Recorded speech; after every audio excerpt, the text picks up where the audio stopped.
everyone, Maggie here, and today I'm going to teach you how to read the Death Tarot card like a pro, with any deck and for any type of question. Let's embark on a deep journey to unravel the enigmatic symbolism of the Death card.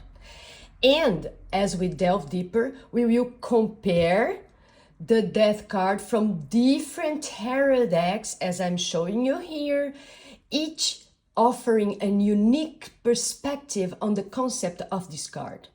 From traditional symbolism to modern interpretations, we will explore the diverse facets of this profound archetype. In the end of this video, stay tuned. I'll guarantee you will become proficient in the Death card, able to provide insightful and comprehensive readings for you and others. So let's go! Most of you know the Death card represents not physical death, but the inevitability of change and transformation. It signifies the end of a cycle, making way for new beginnings. The Green Reaper is a symbol of transition and rebirth, urging us to release the old and embrace the new. Overall, the Death card symbolism varies across tarot decks, but it constantly represents change, transformation, and the inevitability of endings leading to a new beginning.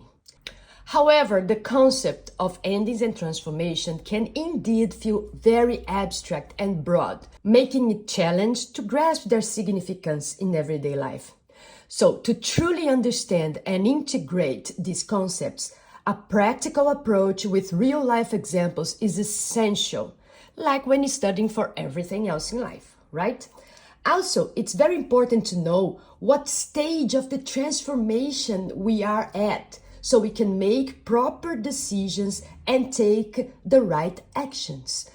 For example, are we contemplating to quit the job, or have we just got fired? Both situations mean end of our job. However, each one of them require very different approaches. Comparing tarot cards from different decks has been incredibly important in my journey to becoming a proficient tarot reader.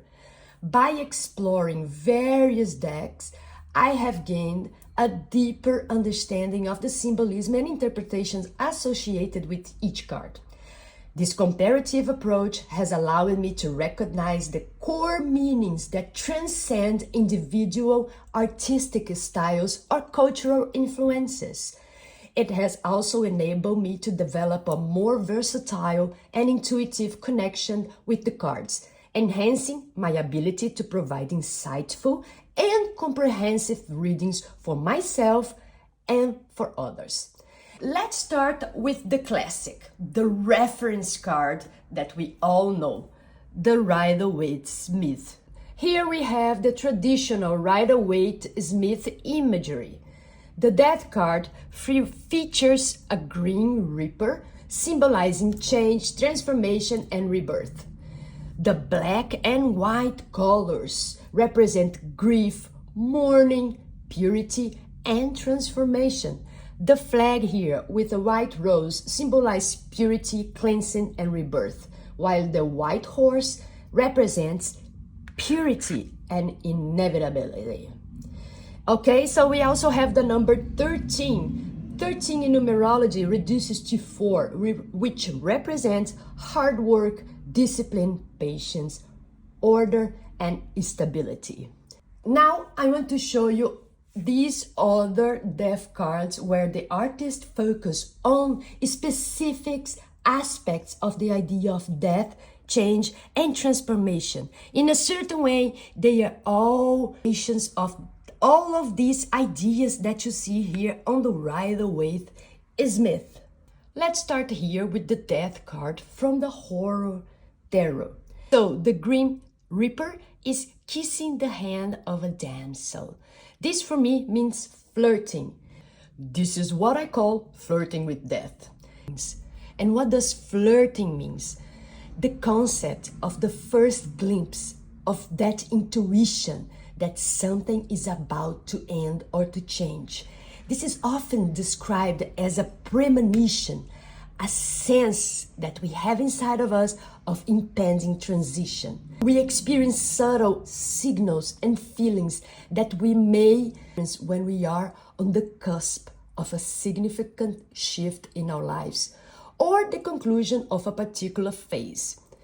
This can manifest as deep-seated knowing, okay? A sudden awareness, an explainable sense of unease and anticipation. We don't know what that is. It's in the back of our minds. We may even notice subtle signs on our surroundings, experience vivid dreams, or feel a shift in our emotional or mental state.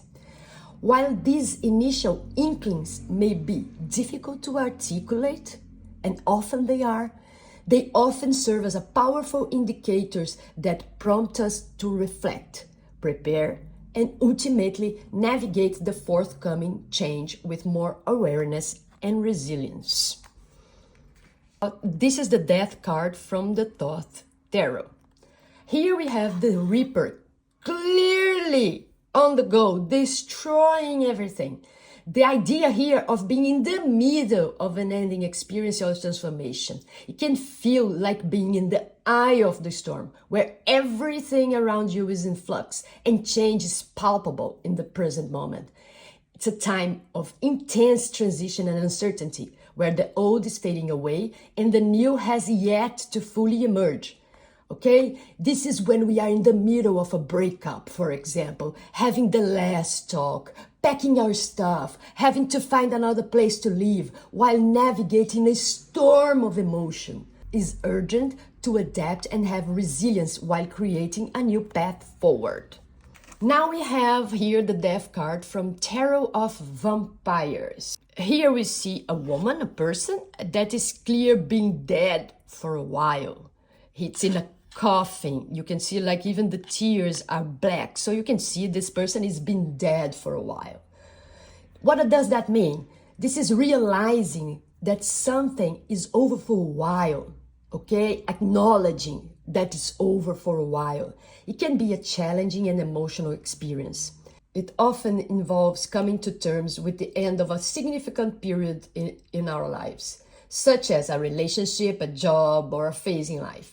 This realization can bring about feelings of sadness, nostalgia, and uncertainty about the future. However, it also represents an opportunity for reflection and growth and new beginnings. We have to acknowledge that something has come to an end, so we can focus on healing, learning from the experience, and embracing the potential for fresh opportunities and positive changes in the future. This card really represents that it's a time to honor the past while looking forward to what lies ahead. The Death card from the Ceccoli Tarot. It's a beautiful deck. And here we can clearly see the stage of grief that naturally comes after a death, a change, a transformation in our lives. So we see here Snow White and the 7 dwarfs around her grieving as they thought that she was dead. Grief is a natural response to loss, we end a relationship, a job, or major life change.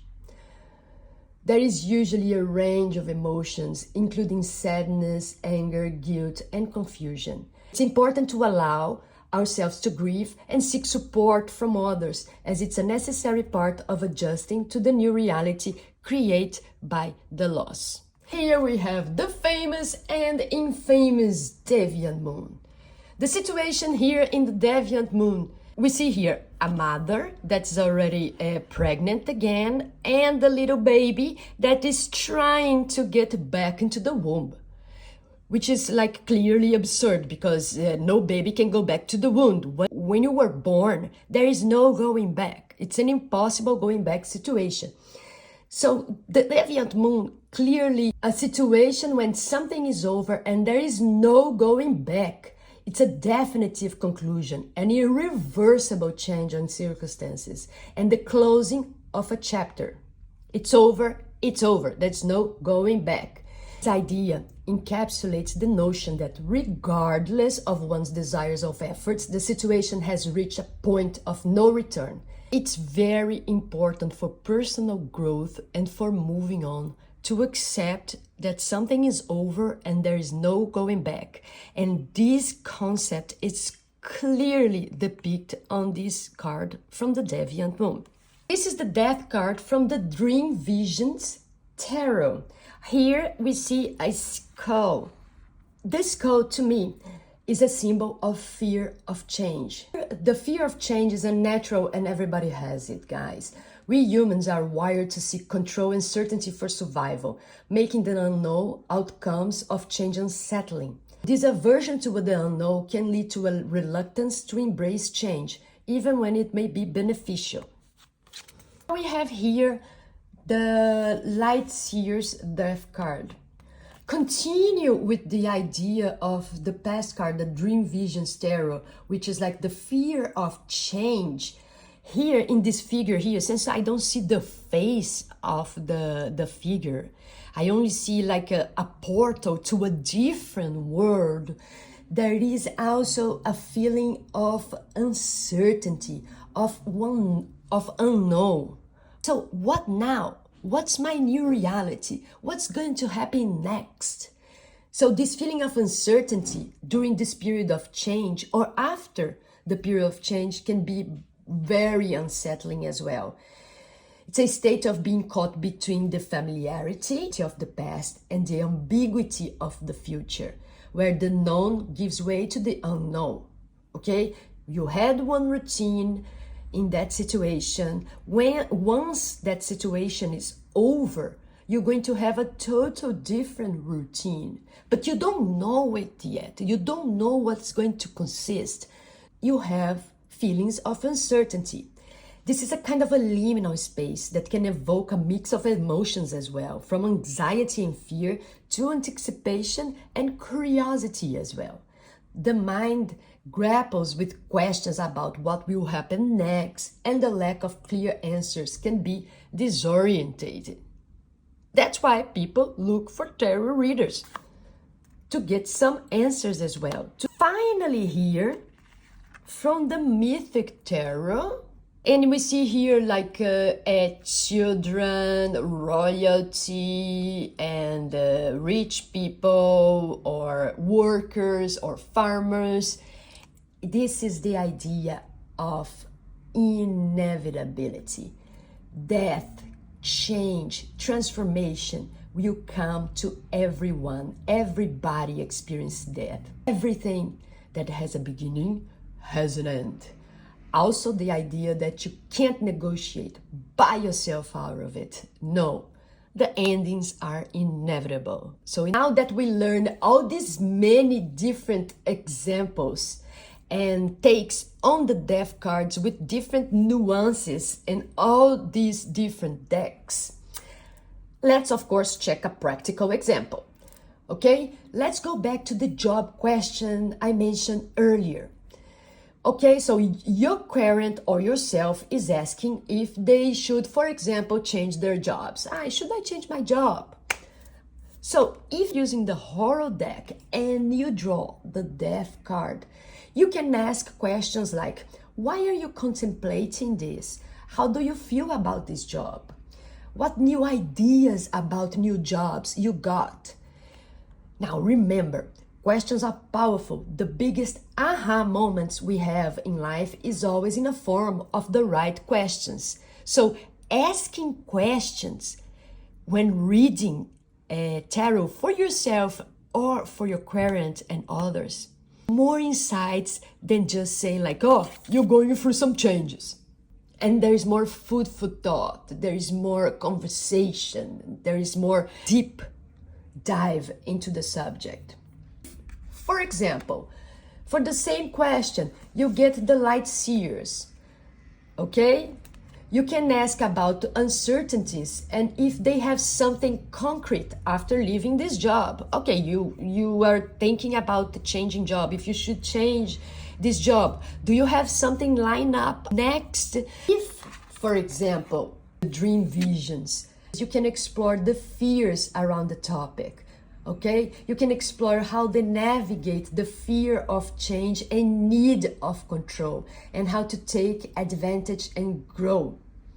Fear leaving this job? Do they fear getting unemployed, searching for a new job? Do they fear that they are not capacitated to get a better job? Are they afraid of staying on this job forever?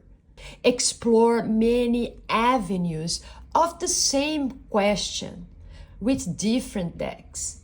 That enriches your reading, helping your querent, and also teaches you a lot on how to become a professional tarot reader. As you see here, comparing these tarot cards from different decks can help with the tarot interpretation by providing like a broader perspective and a more flexible interpretation style.